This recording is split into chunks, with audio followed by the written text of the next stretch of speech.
Howdy, folks. What's up, patrons? Brady Trantham here in my echoey new studio. So, apologies if the audio isn't the best, but we're trying to make do with what we can.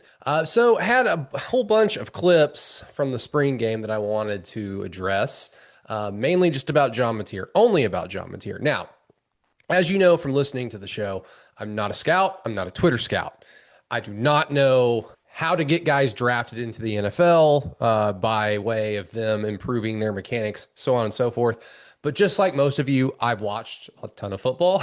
Well, one of the many reasons why I have a podcast. And you can kind of tell when something works and when something doesn't. And so I wanted to at least get the floor, you, the listener, you, the patron, I wanted to get everybody ready for what I think potentially is going to be the case going into the 2026 season as it pertains to one Mr. John Mateer. And also, like, you guys need film reviews. And now with my new job with Sooners on SI and them trusting me with a camera, got a whole bunch of clips that we can utilize now and got the permission from the boss man that I can use them here on Patreon. Always go check out Sooners on SI, not just for my work, but for Ryan Chapman's, John Hoover's, Ryan Neighbors, and Carson Fields.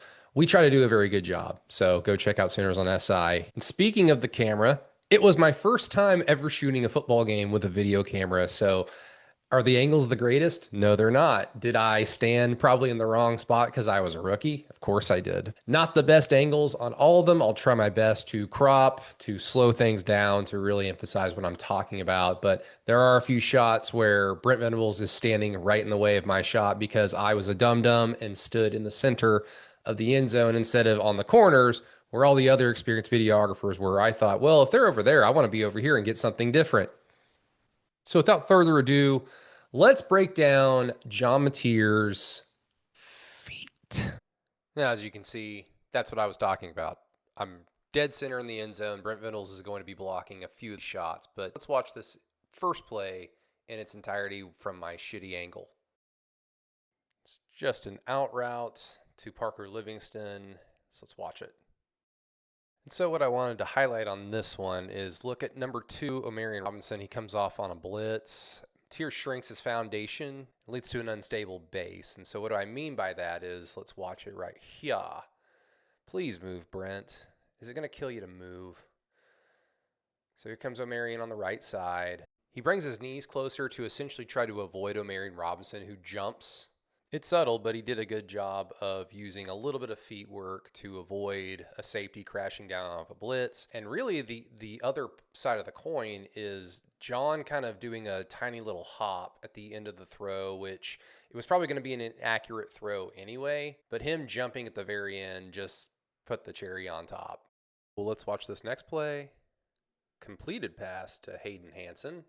Yay, everyone cheering. So on this play, you have Dane Bathurst, number 30, on the blitz. Lloyd Avant at running back picks up the blitz really well, and John Mateer does a very good job at navigating the pocket, getting around Lloyd Avant to still see the field, to not get touched, and then to deliver the throw.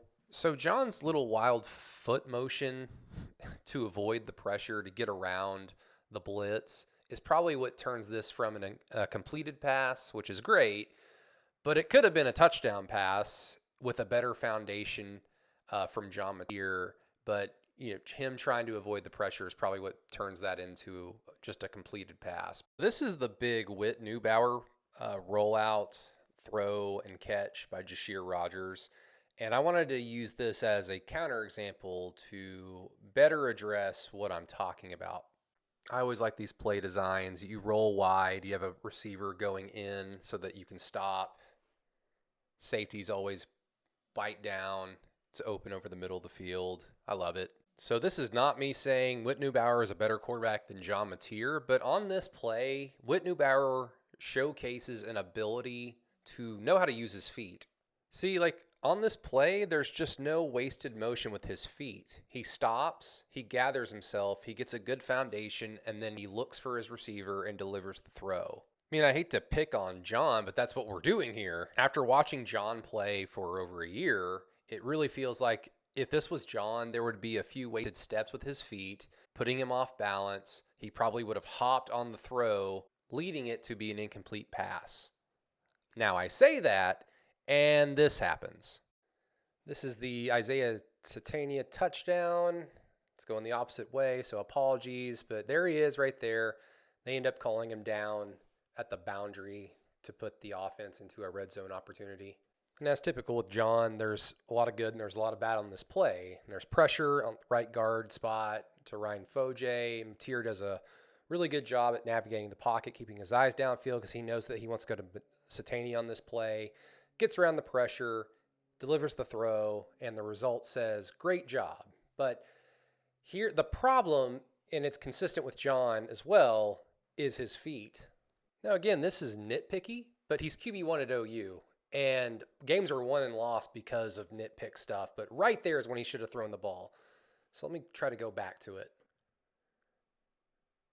So again, good job at seeing the pressure, feeling it, getting around Foje right there.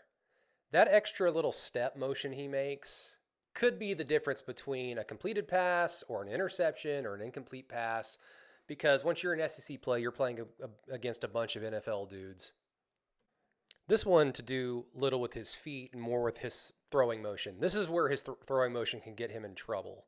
So he rolls to his right. That's good. He's avoiding pressure. And he finds Hayden Hansen for what should be an easy little completion for a few yards to keep the team moving. And he throws it. Ends up being behind Hansen, who's unable to make the grab. And it's because of this. I don't care about sidearm or closer to the ear throwing motion. If it works for you, then it works for you at this point in your career as a football player. But right here, you're looking for pinpoint accuracy, which is not how I would describe John Mateer. And because he throws side, it's going to be, the ball is just going to go where your wrist is throwing the ball, which is going to be, in this case, behind Hansen. If you throw it closer to your ear and your arm goes over your shoulder, you're able to kind of direct where the ball goes. Now, John Mateer is a supremely talented athlete, but again, we're nitpicking things here. And sidearm motion, yeah, the ball's going where his wrist ends up.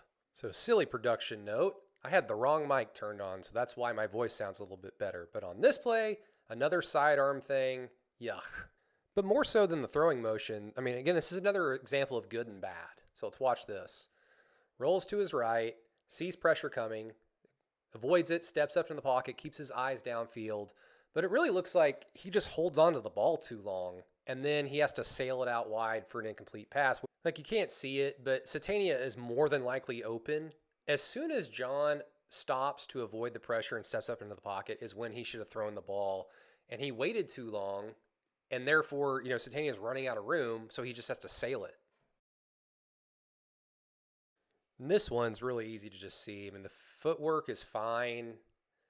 Steps up in the pocket. He just sails it too far. And that's probably his sidearm motion. It's probably his lack of touch, lack of being able to layer throws consistently. We've seen him be able to do it, but on that particular play, just wasn't meant to be. And here's a good example of the opposite end of the Hayden Hansen sidearm throw that he threw behind Hansen for an incomplete pass. This play, probably designed to go somewhere else. Rocky Beers is coming out as an outlet. If pressure comes, pressure did come. John runs to his right, and Rocky basically mirrors him and provides a really easy outlet pass. It's going the direction of John Mateer's throwing side, so he's able to sidearm it accurately to allow Rocky Beers to catch it in stride and go get some yak before he's upended and falls directly on his head.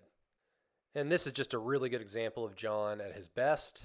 Knows exactly where the play is going, knows exactly where he wants to go, probably saw that it was going to be man coverage, there'd be no safety in the way. Gets the ball, stands tall in the pocket, gets a good foundation, makes the throw with a throwing motion. It looks good, and it was delivered in stride. McKenzie, Aline with a really good catch in traffic, good coverage, but a better throw. And speaking of good throws, I wanted to end it with this play, the touchdown to McKenzie Aline. John does a lot of good stuff on this play. And again, it's a spring game. You're going up against twos, probably threes. The big question is, can John make routine plays like this against starting secondaries, defenses in the SEC? So let's see what he does. So it looks like this play is going to Aline all the way. John puts him in motion, It's where the play is probably designed to go. So right here, John has his back parallel with the plane of the end zone. And so what that does, in my opinion, again, just a dude here, but what that does is it increases his margin for error on this throw. He's either going to make it or it'll be an incomplete pass, because the last thing you want is an interception, which if your back is more angled towards the plane of the end zone, you increase the chance that you might throw too inside, which would be an easy interception for a defensive back, and he could probably house it 99 yards. Alrighty, so that was the film review. Hopefully it made sense. It made sense to me, but I am not you. You are not me. So hopefully you got something out of it. But thought you guys wanted a little bit of extra stuff. Thank you everybody so much for continuing to support Through the Keyhole. Truly appreciate that. And look forward to tonight's show. It is 4 o'clock Tuesday. So hopefully tonight's show goes off without a hitch. Look forward to hearing from y'all, seeing y'all, and talking about some awesome, we hope, Oklahoma Sooner football. But until next time, peace.